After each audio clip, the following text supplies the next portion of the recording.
juga saya bukan untuk sabda atau sabda dakwah malam Ahad yang akan datang tanggal 23 Oktober 2021. Insyaallah akan kita kunjungi Masjid Bani Salim Lampasai Kota. Masjid Bani Salim.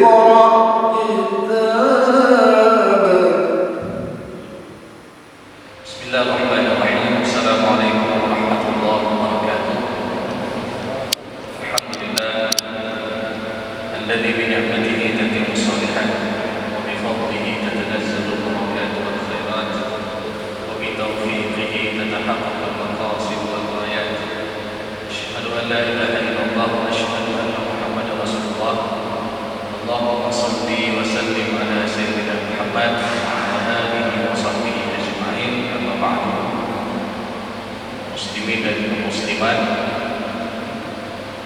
yang hormati daripada dai Kota Banda Aceh, kemudian daripada BKM Masjid Jami' bin Bani Salam, dan seluruh kaum muslimin dan kaum muslimat sidang jemaah maghrib yang dimuliakan oleh Allah Subhanahu wa taala. Pertama-tama marilah kita memanjatkan puji dan syukur kita kepada Allah Subhanahu wa taala yang masih memberikan kita nikmat iman, nikmat sehat, dan juga nikmat kesempatan sehingga pada malam berbahagia ini kita mampu melangkahkan kaki kita menuju ke rumah Allah yang berbahagia ini dalam rangka melaksanakan salat maghrib secara berjamaah. Sembari juga kita niatkan i'tikaf sampai dengan waktu Isya, kita kembali mempelajari dan menambah kebaikan-kebaikan, menambah ilmu agama. Dan mudah-mudahan Allah Subhanahu wa taala memberikan keikhlasan dalam diri kita sehingga setiap amal kebaikan yang kita lakukan tetap bernilai pahala di sisi Allah Subhanahu wa taala. Amin. Salawat dan salam tak lupa pula kita sampaikan kepada Nabi Muhammad sallallahu alaihi wasallam, Rasulullah sebagai qudwah hasanah, Rasulullah sebagai suri tauladan yang baik yang patut kita contohi dalam kehidupan kita sehari-hari. Kaum muslimin dan kaum muslimat yang dimuliakan oleh Allah Subhanahu wa taala, di dalam salah satu tujuan daripada syariat Islam yang 5, mana yang sering dikenal dengan maqasidus syariah, ada salah satu tujuan daripada syariat itu adalah hifdzul mal, yaitu menjaga harta. Bagaimana yang dimaksud dalam hal ini menjaga harta? Maknanya jemaah yang dimuliakan oleh Allah Subhanahu wa taala, kita dianjurkan untuk terus mencari harta yang halal yang diridhai oleh Allah Subhanahu wa taala. Dan jangan sampai kita mengambil harta dengan cara-cara menzalimi hak-hak orang lain ataupun dengan cara-cara yang batil. Jika jemaah yang dimuliakan oleh Allah Subhanahu wa taala, sungguh ketika kita berbicara tentang masalah harta, Allah Subhanahu wa taala menyebutkan di dalam Al-Qur'an, dan Allah mensifati harta itu yang pertama, yang namanya harta itu adalah zinah, perhiasan. Sebagaimana dalam surah Al-Kahfi Allah Subhanahu wa taala berfirman, al-mal wal banuna zinatul hayatid dunya. Harta dan anak-anaklah perhiasan kehidupan dunia. Dalam kesempatan yang lain Allah Subhanahu wa taala dalam dua surat yang berbeda menegaskan bahwasanya yang namanya harta itu adalah fitnah. Wa'lamu annama amwalukum wa auladukum fitnah. Ketahuilah bahwasanya harta kalian dan anak-anak kalian adalah fitnah.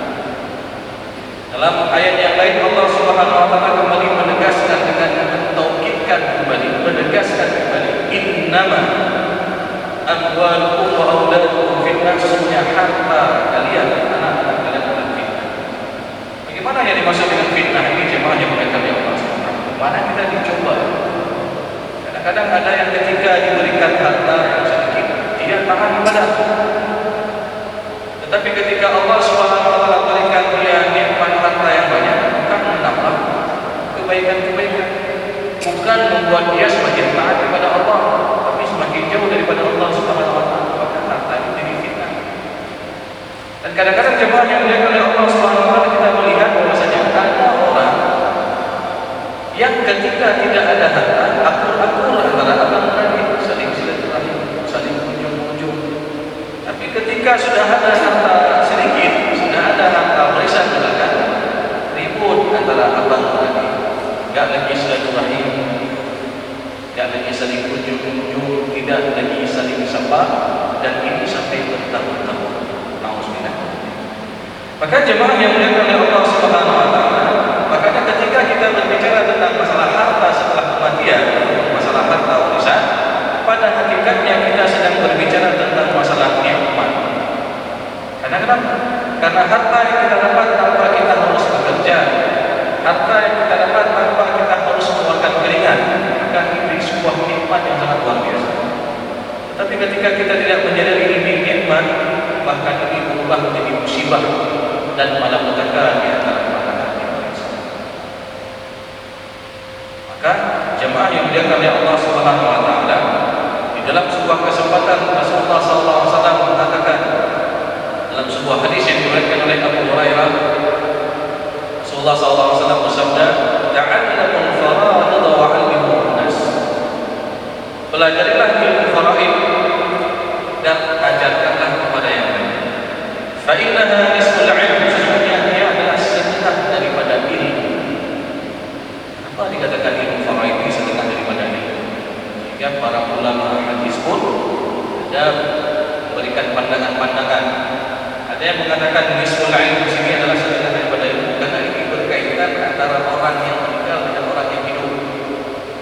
Dan juga mengatakan bahwasanya nisful 'ilm di sini adalah karena kita tidak hanya belajar secara fikihnya saja, juga kita belajar ada ilmu hisab, ilmu matematikanya.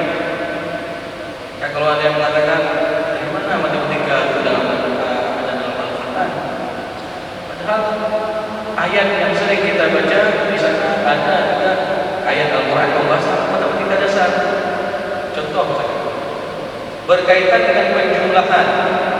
Dalam surat Al-Kahfi Allah Subhanahu wa taala menegaskan ketika Ashabul Kahfi berada dalam gua selama 309 tahun, dan redaksi dalam Al-Quran itu disebutkan tidak langsung 309 tahun, tapi disebutkan salasabihatin wasdad tis'a, 300 tambah 9 tahun. Ini penjumlahan yang terdapat di dalam Al-Quran. Begitu juga dengan pengurangan yang terdapat dalam Al-Quran, sebagaimana Nabi Nuh alaihissalam itu mendakwahkan kaumnya al-fasanatin illa khamsina, 1000 kurang 50 tahun. Ini pengurangan yang ada dalam matematika dasar dalam Al-Quran. Begitu pula ketika kita bicara masalah warisan, Allah Subhanahu wa taala telah menyebutkan bagian-bagian tertentu di dalam Al-Quran. Ada yang dapat bagian nisfu setengah, ada yang dapat bagian as-sulus sepertiga, ada yang dapat bagian ar-rubu' seperempat, ada yang dapat bagian as-sudus 1/6, ada yang dapatkan bagian as-thumun 1/4, dan ada yang dapat bagian as-sulusani 2/3. Sehingga jemaah yang dimuliakan oleh Allah Subhanahu wa taala, ini juga perlu kita ketahui secara matematika dasar. Jadi makanya Rasulullah SAW mengatakan fa innaha nisful 'ilm wa huwa yusa, dan ilmu ini termasuk ilmu yang dilupakan. Kenapa ilmu faraid itu dikatakan ilmu yang dilupakan? Karena banyak orang yang tak mau belajar ilmu faraid. Ya, karena katanya kalau belajar ilmu faraid susah. Kenapa? Ada matematikanya. Jadi sehingga ilmu ini termasuk ilmu yang dilupakan. Lalu Rasulullah menambahkan wa huwa awwalu syai'in yunzabu min ummati, dan ilmu tersebut adalah ilmu yang paling pertama sekali dicabut daripada umat. Sehingga jemaah yang dimuliakan oleh Allah Subhanahu wa taala, ketika sebuah ilmu itu akan dicabut, apa yang terjadi? Dalam hadis yang lain Rasulullah mengatakan wajal dalam fitan, akan banyak timbul fitnah-fitnah. Sehingga seperti yang kita contohkan tadi, ada di antara abang beradik tidak lagi saling bersama, tidak lagi saling berbicara, saling komunikasi. Bahkan tidak hanya itu, ada yang sampai pukul-pukul, dan na'udzubillah ada yang sampai membunuh karena permasalahan sampai tak ada harta. Maka jemaah yang dimuliakan oleh Allah Subhanahu wa taala, sebagaimana judul yang diberikan kepada kami pada malam hari ini, yaitu berkaitan dengan jangan pernah mengambil dan memakan hak waris orang lain. Ini nggak boleh kita mengambil hak waris orang lain, karena pada hakikatnya ketika kita bicara masalah warisan berarti kita bicara masalah hak, dan Allah telah menentukan hak bagi yang masing-masing ahli waris. Sering terjadi. Beberapa waktu yang lalu pernah dimintakan kepada kami untuk menyelesaikan permasalahan kasus faraid. Bagaimana kasusnya? Ketika seorang suami menikah dengan seorang istri, setelah mereka menikah, beberapa tahun menikah, pada Allah mereka belum punya keturunan. Dan secara finansial, secara ekonomi, harta istrinya ini lebih banyak daripada harta suaminya. Kata Allah, beberapa waktu yang lalu meninggal istri, sehingga pihak keluarga istri tidak memberikan bagian sedikit pun daripada harta warisan kepada suami. Alasannya apa? Karena anak-anak dia tidak diberikan, bahkan diusir suaminya itu dari rumah istrinya, karena itu adalah rumah bagian daripada orang tua. Dan jemaah yang dimuliakan oleh Allah SWT, kalau kita ingin menentukan ataupun mengetahui hak masing-masing ahli waris, kita buka dalam Al-Quran. Bukankah dalam Al-Quran Allah Subhanahu wa taala berfirman, "Walakum nisfu ma taraka azwajukum illa yakun lahunna walad."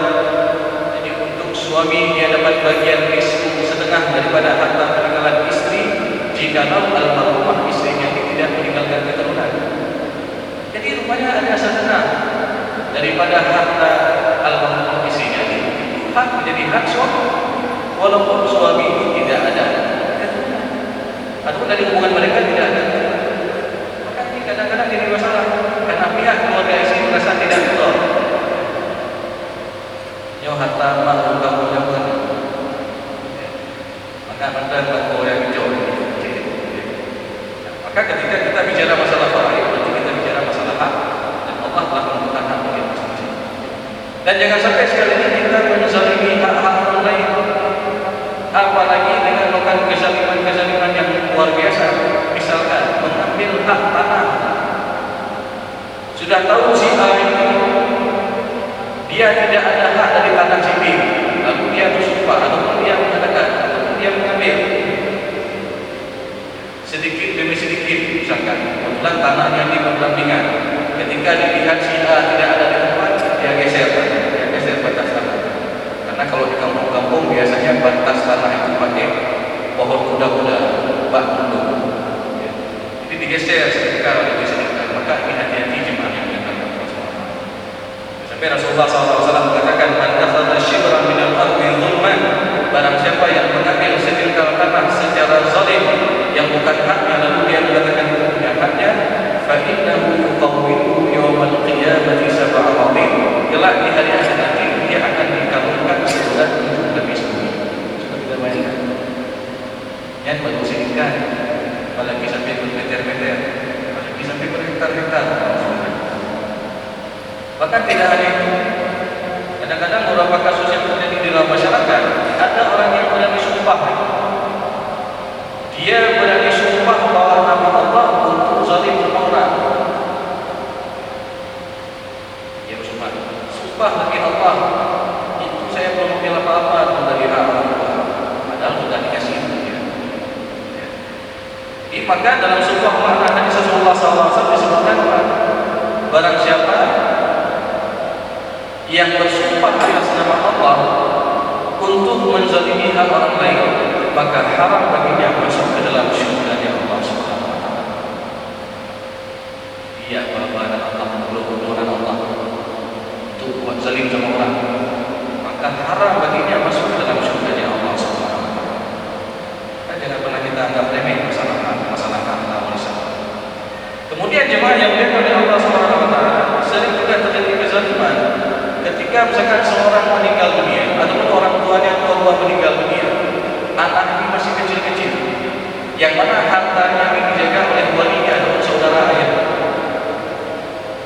Maka di sana ada tanggung jawab seorang wali untuk menjaga harta anak yatim. Jangan sampai dia memakan harta anak yatim ini, karena pada hakikatnya jemaah yang dimuliakan oleh Allah Subhanahu wa taala, ketika ada seorang yang memakan harta anak yatim, dalam surat An-Nisa ayat ke-10 Allah Subhanahu wa taala berfirman, innal ladzina ya'kuluna amwalal yatama dzulman innama ya'kuluna fi butunihim nara wa sayaslawna sa'ira. Sesungguhnya orang-orang yang memakan harta anak yatim secara zalim, jadi dia memakan harta anak yatim secara zalim, baik dengan cara dia habiskan, dia hancurkan dan lain sebagainya, innama ya'kuluna fi butunihim nara, itu sama dengan dia makan bara api dalam perutnya. Tidak kita merasa aman, itu sama dengan kita makan bara api dalam perut. Tidak hanya itu, wa sayaslawna sa'ira, dan kelak di hari akhir nanti dia akan dicampakkan ke dalam api neraka yang menyala-nyala. Maka jemaah yang dimuliakan oleh Allah Subhanahu wa taala, ini berat tanggung jawab seorang wali untuk menjaga harta anak yatim. Maka ketika kita lihat dalam Al-Quran, biasa ketika ada sebuah kalimat larangan itu digunakan dengan kalimat langsung ataupun direct. Contoh, jangan membunuh, pada terbunuh. Kemudian jangan mencuri, ya. Kemudian jangan memakan harta secara zalim, secara batil. Itu secara direct langsung.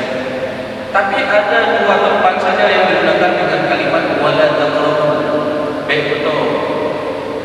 Ya, dekati saja, tak boleh, apalagi sampai buat. Yang pertama, wala taqrabu az-zina. Karena kenapa? Nafsu ketika sudah dekat dengan perbuatan buruk tersebut, nafsu ingin membuat perbuatan itu. Kalau sudah dekat, nafsu cenderung ingin melakukan perbuatan buruk tersebut. Itu yang pertama, wala taqrabu. Yang kedua, Allah Subhanahu wa taala mengatakan wala taqrabu malal yatim illa billati hiya ahsan. Jangan kita dekati harta anak yatim. Karena kenapa? Nafsu juga cenderung ingin cepat-cepat dapat harta. Tak pakai itu harta. Tak perlu honda-honda baru. Itu dengan apa yang tergantung. Ketika sudah ada uang, sudah ada keperluan yang lain, jika tidak tergantikan harta yang kan jemaah yang dimuliakan oleh Allah Subhanahu wa taala, ini yang sering. Maka sekali lagi jangan sampai kita memakan harta secara zalim dan sia-sia amal ibadah kita, sia-sia salat kita, sia-sia puasa kita, sedekah kita, zakat kita ketika kita buat zalim sama orang. Karena Rasulullah SAW pernah mengatakan hadis yang sering kita dengar, dan hadis ini selalu dicantumkan di putusan mahkamah syariah berkaitan masalah harta, tentang orang-orang yang muflis, orang-orang yang bangkrut di hari akhir nanti. Rasulullah SAW mengatakan, al-muflisu min ummati ya'ti yawmal qiyamati bi salatin wa siyamin wa zakat.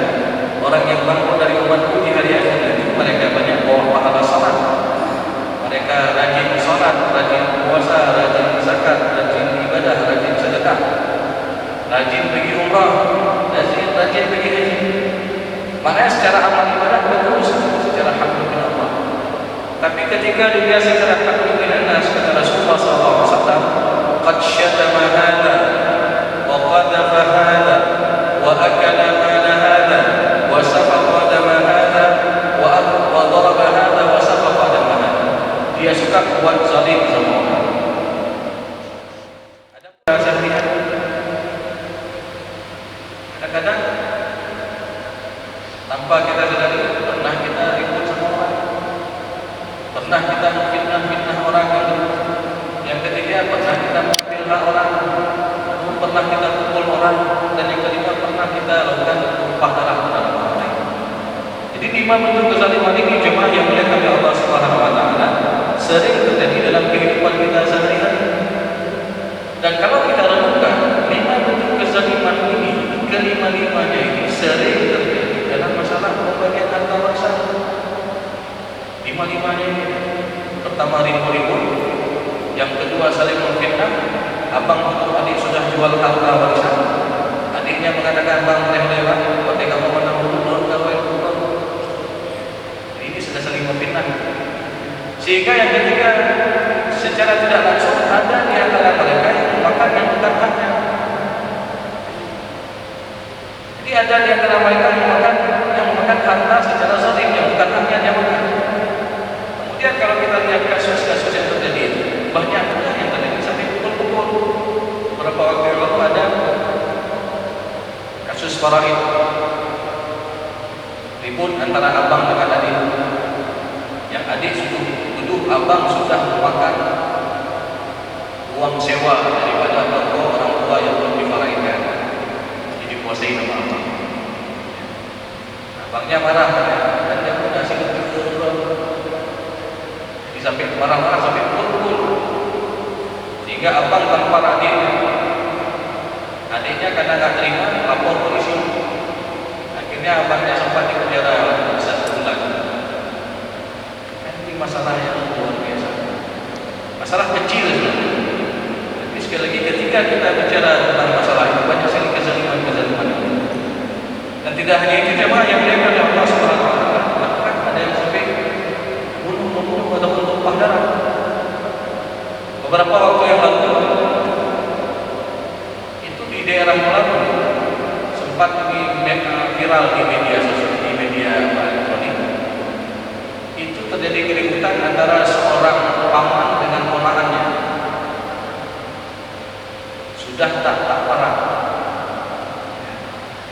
ini sudah bawa. Rupanya ketika dicek masalah warisan, masalah mahar, sampai pada akhirnya korbannya itu dirawat di rumah sakit, yang ponakannya ini akhirnya dia masuk proses secara hukum. Ini yang terjadi jemaah yang dimuliakan oleh Allah Subhanahu wa taala. Dan tanpa kita sadari jemaah yang dimuliakan oleh Allah Subhanahu wa taala, ketika kita memakan harta orang lain, itu semua akan diminta pertanggungjawaban oleh Allah Subhanahu wa taala. Yang mana di hari akhirat Rasulullah SAW mengatakan, "Lan tazalu qadama ibnu Adam yawmal qiyamati hatta yus'ala an arba'." Tidak akan bergeser kaki seorang anak Adam di hari akhir nanti sampai dia ditanya terhadap 4 macam perkara. Salah satunya adalah an malihi, terhadap hartanya. Aina tasabahu, dari mana dia memperoleh hartanya, wa fima anfaqahu, dari mana dia dapat hartanya, dan kemana dia habiskan. Semua kita akan diminta jawaban dari Allah Subhanahu wa taala. Maka jemaah yang dimuliakan oleh Allah Subhanahu wa taala, kembali kita menyebut kepada hadis tadi bahwasanya orang tersebut secara haqqul min Allah selalu dia taat, rajin salat, rajin ibadah, zakat dan sebagainya. Tetapi secara haqqul min nas dia suka buat zalim, dan ini terjadi dalam masalah faraid, pembagian harta warisan. Sehingga di hari akhir nanti apa yang terjadi? Kata Rasulullah SAW, "Fayu'ta hadza min hasanatihi wa hadza min hasanatihi." Akan diambil pahala-pahala kebaikan tersebut, ditransfer kepada orang-orang yang pernah dia zalimi. Mungkin bukan 1-2 yang pernah dia zalimi, banyak. Sampai Rasulullah SAW mengatakan, "Fa in faniyat hasanatuhu qabla an yuqdama alaihi." Apabila pahala-pahala kebaikan sudah habis, sedangkan dia masih berbuat zalim kepada orang lain lagi, maka kelak dia akan mendapat dosa orang yang pernah dia zalimi. Tsumma tuhafina, dia dicampakkan ke dalam api neraka. Maka oleh karena itu jemaah yang dimuliakan oleh Allah Subhanahu wa taala, hati-hati kita berkaitan dengan memakan harta secara zalim. Dan ini banyak terjadi dalam masyarakat. Dan kadang-kadang banyak orang membagi harta warisan ini berdasarkan perasaan, bukan dengan berdasarkan hukum. Baru tadi pagi konsultasi via telepon, dia menceritakan bahwasanya orang tuanya dulu sudah meninggal dunia, ayahnya sudah meninggal dunia, punya keturunan beberapa orang, lalu ibunya ini menikah lagi. Ketika menikah lagi, tidak ada keturunan, dan bahkan ya baru 1 tahun menikah. Suami ini kebetulan tidak banyak harta, tapi yang banyak harta adalah istrinya. Jadi suami kedua ini tidak banyak harta. Sekarang meninggal istri, sehingga oleh anak-anak dari istri yang pertama, dari suami yang pertama, itu tidak menginginkan harta itu diberikan kepada suami yang baru. Ataupun ke ayah ini. Karena kenapa? Alasan mereka, Ustaz, kenapa Ustaz? Kan baru kawin, jangan ada harta sama juga, cuma kebabagan loh. Apakah dia dapat harta warisan juga? Jawab. Selama mereka menikah dengan akad yang sah, itu saling mewarisi. Saling mewarisi. Ustaz waktu hidup tak pernah kasih nafkah buat orang. Urusan nafkah itu urusan lain. Itu urusan tanggung jawab seorang suami kepada istri. Kalau dia tak kuat berarti berusaha. Tapi urusan masalah faraid itu urusan lain. Jadi harus kita pilah-pilah. Jangan kita pakai perasaan. Sehingga jemaah yang dimuliakan oleh Allah SWT, saya katakan, maka ada hak seperempat daripada harta Allah buat suami yang baru. Karena memenuhi sebab-sebab mendapatkan harta warisan.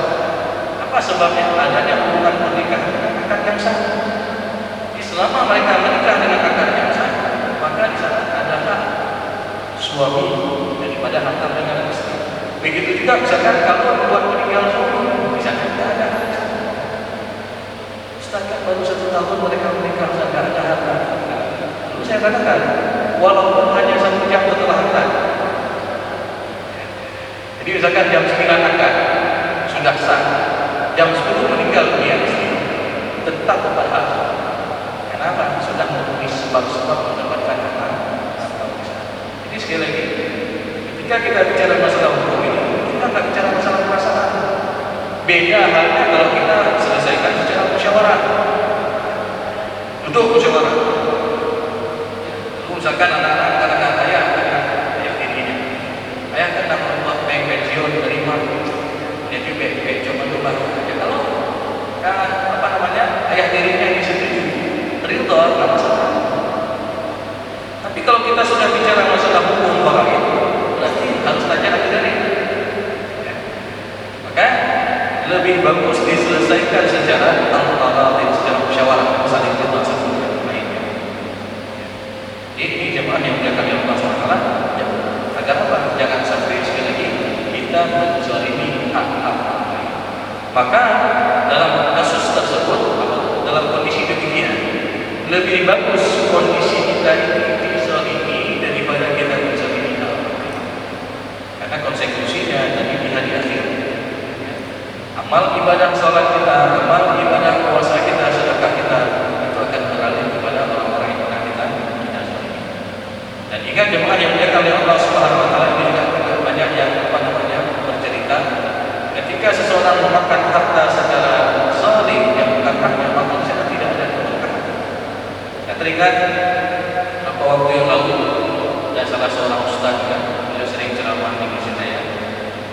Beliau curhat, Ustaz, dulu waktu kami kecil-kecil kan, orang tua meninggal dunia, itu abang-abang saya sudah jual harta. Untuk kami kan dikasih, paling dikasih 1-2 juta karena kami masih kecil-kecil. Abang sudah makan. Tapi beliau mengatakan, tapi saya tak marah Ustaz. Tapi saya perhatikan perjalanan kehidupan mereka. Perjalanan kehidupan mereka karena kaya semuanya. Jadi enggak kaya dia. Mereka memakan harta secara saja tidak ada keberkahan. Bahkan ketika Ustaz ini menjabat sebagai seorang anggota dewan, beliau yang menyekolahkan sahabatnya. Jadi jemaah yang dimuliakan oleh Allah SWT. Maka ketika kita makan harta secara sahih, tidak ada keberkahan. Yang ada banyak permasalahan-permasalahan dalam kehidupan kita. Maka dari pelajaran ini, pelajaran kasus ini menjadi pelajaran bagi kita semua jemaah yang dimuliakan oleh Allah SWT. Itu sekali lagi, jangan sampai kita memakan harta secara zalim. Karena pada hakikatnya sebagaimana kita sebutkan tadi, kalau kita bicara tentang masalah warisan, berarti kita sedang bicara masalah nikmat. Nikmat yang sangat luar biasa. Seakan-akan ini harta jatuh dari langit. Harta dari langit. Gak perlu kita capek-capek kerja, gak perlu kita keluarkan keringat. Ini nikmat. Maka jangan sampai ini berubah menjadi musibah. Saya juga kemarin ataupun beberapa waktu yang lalu melakukan mediasi meraih sudah 20 tahun harta peninggalan orang tua tidak dimarahikan, dan antara ribut antara anak satu dengan anak yang lainnya sampai sudah dibawa ke mahkamah. Yang satu dengan pengacaranya, anak yang satu lagi dengan pengacaranya. Sudah sampai di mahkamah, tidak ada penyelesaian. Setelahnya tidak ada titik temu. Sudah habis untuk pengacaranya, masing-masing 20 juta, 20 juta. Sebelah sini 20 juta habis, sebelah sana bawahnya adiknya juga 20 juta habis. Kan nak macam. Maka kalau dibawa ke mahkamah, tentu itu makin banyak harta yang terkuras. Apalagi kita bicara masalah orang ini, kadang-kadang ada masalah gengsi sini. Kalau sudah dibawa ke mahkamah, yang kalah itu merasa ibunya adalah yang menang merasa lebih. Nanti yang kalah merasa nggak puas, dia bilang sama pengacara yang lain, dapat di tingkat gengsi. Keluar putusan masih nggak puas lagi, sampai dia ajukan kasasi ke mahkamah. Sampai sudah ada putusan mahkamah pun dia nggak puas, dia buat pingkan dijawab kembali. Ini bukan cerita berdua. Ini ada yang sampai 10 tahun kerja. Coba kita bayangkan 10 tahun. Tapi hotel tapi dia ada saja. Dan belum tentu itu juga kita nikmati. Ada juga yang ribut masalah besar sampai dibawa ke mahkamah. Belum putus yang di mahkamah itu ada di antara ahli waris yang belum meninggal dunia. Kan sedih. Seharusnya harta ini bisa mendapatkan nikmat langsung untuk ahli warisnya. Tapi karena ribut-ribut seperti ini, belum diputuskan untuk lalu di mahkamah, itu ada yang meninggal. Bena Bimbe, ahli waris, habis tenaga, ujungnya kita tak bisa nikmati. Kita jemaah yang muliakan oleh Allah SWT ini. Jika kita bicara tentang masalah warisan, sekali lagi kita bicara masalah nikmat, maka jangan sampai diubah menjadi musibah, apalagi sampai kita memakan hak secara zalim, secara batil. Dan jemaah yang dimuliakan oleh Allah SWT, sekali lagi, ada kasus yang sering terjadi di masyarakat gara-gara masalah sepele seperti ini. Meninggal mama, anak-anaknya ada laki-laki, beberapa orang ada perempuan. Lalu kakaknya yang paling tua itu dia bawa pulang terus piring-piring almarhum, piring-piring almarhum dibawa pulang ke kakak. Lalu tanpa dikasih tahu sama ahli waris yang lain. Jadi ketika hari raya kemarin kakaknya undang adik-adiknya semua, ayo dimakan lontong sama kakak. Pas sampai adiknya ke rumah kakaknya, waktu ambil piring makan lontong, adiknya lihat, jauh sampingan mah, jangan lebih orang itu, bawa ibu boleh kakak. Pas lihat yang lainnya